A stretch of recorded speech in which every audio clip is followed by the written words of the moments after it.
it's very bold to walk into a company and say, what you're doing, you need to work on.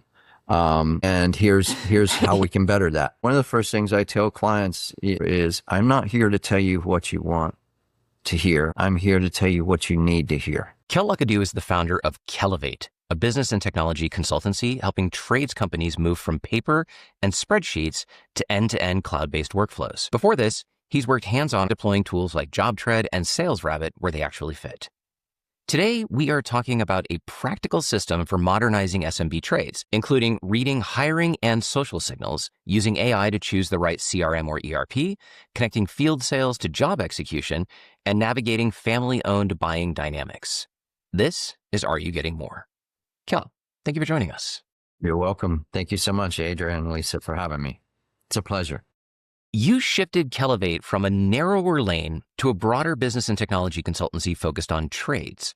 What prompted that expansion, and what did you learn about where you can create the most leverage? Well, first of all, both of my parents were entrepreneurs, and they came. I come from a blue collar family. I grew up working in businesses and everything related to trades industries, and business was my major in university and everything. So I just really coupled the two together because I see that there's a real niche for SMBs relating to the trades industries and automation. You've chosen to focus on SMB trades businesses that can be multi-million-dollar but still run on spreadsheets. Why that segment, and what have you learned about serving them efficiently despite limited digital maturity? I think the question itself almost answers itself. When you're talking about companies that are multi-million-dollar companies and they still are in the mid to late 20th century in their applications and platforms, it's just there's an endless potential there. And, oftentimes they're so focused on revenue generation, lead generation, revenue generation, that there's little focus on automation at all. So it really is a wide open field. And I don't see a whole lot of business and technology consultants focused on the automation for trades industries. Instead, they're focused on mid-sized to enterprise level businesses. You often evaluate CRMs and ERPs like JobTread for end-to-end workflow in trades. What's the reasoning behind preferring tools that map the whole job lifecycle, and what trade-offs have you been forced to accept? Well, the trades industries compared to medium-sized businesses and enterprise businesses, for example, let's use just the example on door-to-door sales. When you have a situation of where you have a sales agent in the field and they need certain abilities, let's say they need the ability to work out an estimate for a job, whether it be a home renovation or something of that nature. And then they also need the ability possibly to process a payment at that time, whether it could be taking a credit card payment or doing an ACH payment. And so you have to look and say, okay, well, it's like Plato said, there's no one right government for every country. And it's the same thing with CRMs or ERPs. There's no one CRM that is absolutely the best CRM for every company. Some are designed more for medium-sized businesses and enterprises, and some are designed closer to SMBs. And then some are just mini CRMs, some that focus on just one part of the workflow cycle. So you really have to know that how does that interplay? Will it connect to the next link in it and to your overall CRM that you're using for a company, if they're even using one? Many trades companies still to this day are not using CRMs, ERPs, or anything of that nature. They're still spreadsheet-based solutions. You use AI to run deep comparative studies to select system. What's your framework for separating marketing claims from must-have capabilities when you recommend a platform? That's one of the things that I really do find beneficial with AIs. I use AIs daily in most every level of my work, but especially in doing comparative analyses for determining what is the best CRM for a client, or ERP or LMS or whatever. It can be applications as a whole. I will oftentimes do a comparative analysis using AIs because, for one, there are so many CRMs out there now that who's worked with every one of them, and you can go and you can read, what the benefits are and what the features are of it and everything. That's a lot of work that you put on yourself. Why do that when you can have AI do that, comparison for you? And so that is one of the big things that I use AI for. You mentioned Sales Rabbit specifically for field canvassing and then tying that back into a CRM. What have you learned about making canvassing operationally reliable, especially the handoff into quoting and then job costing and ultimately into production? I've learned a lot about canvassing, and it's considered to be one of the more, and is one of the more effective leads by comparison to like cold calling, because you get that interaction at the door with the customer and you're able to much better read the body. Canvassing leads by comparison to telemarketing leads are considered much more reliable by sales agents. Sales agents in the field of for home renovations, they really love canvassing leads. That's the reason they still do canvassing. And it's not just home renovation companies that do this. I mean, there are billion-dollar medical companies that still use canvassing, door-to-door canvassing. The interaction that you get with the homeowner or the consumer at the door, and it's just seen as more reliable data. Now, the reason that I've looked at Sales Rabbit and I've used it before is because canvassing, it's a matter of you're sending people out, and how do you keep track of them? Okay. And to where you're not having wage issues of people, not necessarily coming through with the work. And so in this case here, one of the CRMs that I've used for that is Sales Rabbit, because it actually allows you to do GPS location and tracking of each agent, as well as it gives confirmation of what their lead count is. It even turns it into, it gamifies it, and it gives you a whole dashboard to work with. And also it has the ability where you can subscribe and get the data for each homeowner and everything as well, so that they can use that in the field, and you can use it for geofencing which areas you want to canvass at that time. When prospecting, you scan job boards for roles like telemarketers and canvassers, and then audit a company's web and social presence. What repeatable signals tell you that they're ready for automations? And what mistakes do others make reading those signals? So yes, one of the things I do, and I was thinking about that as well recently, of why I choose to do that. Because you'll see companies advertising for telemarketing, companies advertising for canvassers, or any job really. One of the main reasons that I do that is because in going to a job interview yourself, you're immediately sitting usually with a decision maker, especially when you're talking SMBs. So that gets your foot in the door. That gets your foot in the door more so than walking into the business. And so now you're getting a face-to-face interview with the individual who's making a decision, and they're already in the mind frame of taking the time of having a conversation with you with the idea of interviewing you. I've had this lead to where immediately it gets elevated to the marketing director and even to the owners. And a lot of times it'd be where I'm going in and I'm telling them this, I'm here to help you understand what you need for marketing. Frankly, you go in with a bit of bravado. You go in with a bit of confidence, and you tell them, I'm not here to tell you what you want. I'm here to tell you what you need. And that works. Usually, sometimes it doesn't. Sometimes, I won't say that I've not been shown the door. I think it's a really interesting strategy. And as you just mentioned, you've literally walked into interviews and then pivoted the conversation into a marketing or operations consultancy backed by research. So Absolutely.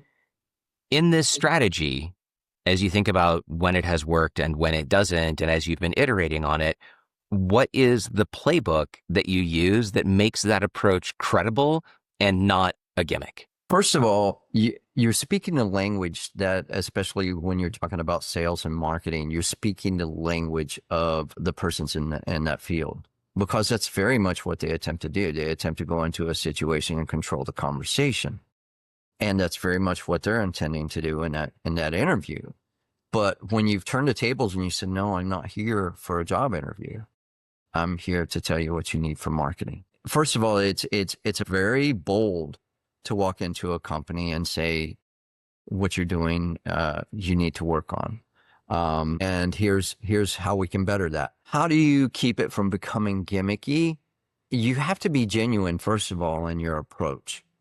You have to show that you've done your homework. You have to show that you've done your research. You have to be able to point out to them the weaknesses in their marketing plan and how that compares to their competitors. One of the ways is walking in and actually showing them where you rank with your competitors, and this is why you rank there, because they have 4 other sales pipelines open. They have 4 other marketing channels open. They're spending this much on ad spending daily. That makes them think, well, you know what? My company, I'm generating 12 million in revenue annually, and I don't even have a website.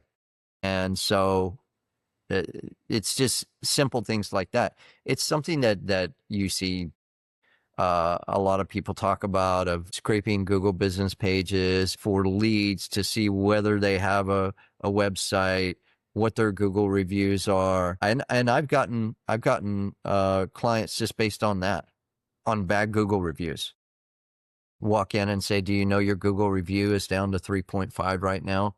And do you know how many customers you're losing just in this vicinity?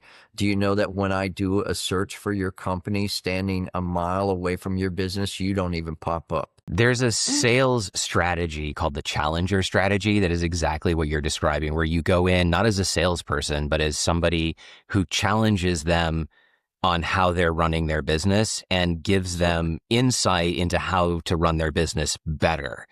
And research has shown that challenger strategy is the most effective way to not only get new customers, but to retain them for a very, very long time, way more so than the relationship strategy of, well, let's just be everybody's friend. And if we're friends, we'll get business and stuff. No, you really got to go in and be like, this is what you're doing wrong. This is how you can do it better. And demonstrating it, though. It sounds like you've absolutely nailed that as a strategy. And that's the reason, one of the first things I tell clients, just as I said before, is I'm not here to tell you what you want to hear. I'm here to tell you what you need to hear. We can be friendly, but I mean, when it really comes down to it, if things aren't right, I'm going to let you know. I'm not a yes man. In family-owned SMBs, you often reach a relative answering the phone before a decision maker. What have you learned about navigating that dynamic to surface real pain points without losing momentum? That's very interesting because, many trades businesses, they'll advertise themselves as family-owned businesses because they want to generate that interest in, supporting family-owned business, local-owned businesses. So that's a great term to search for as well as family-owned businesses. But it's not necessarily a weakness when you reach a relative on the phone, whether it be a husband, wife, daughter working the phone or whatever, because oftentimes they have insight into it. And I'll tell you another thing about that that I've come to learn is that many business owners for SMBs don't read their own emails. Using direct marketing campaigns, email campaigns geared at businesses like that doesn't necessarily work because oftentimes it is someone else that's looking at their emails. They're oftentimes in the field running their business. And another thing that's very telling about that is that for many SMBs, the owners don't want to run the business. They don't. they love owning their own business because it allows them to do what they want to do. And this is not only for trades. This can be artists, this can be yoga instructors, this can be, even small practice doctors. They just want to be able to do what they love and focus on that and have someone else take care of it. And in SMBs, especially family-owned SMBs and everything, that's oftentimes someone who is related.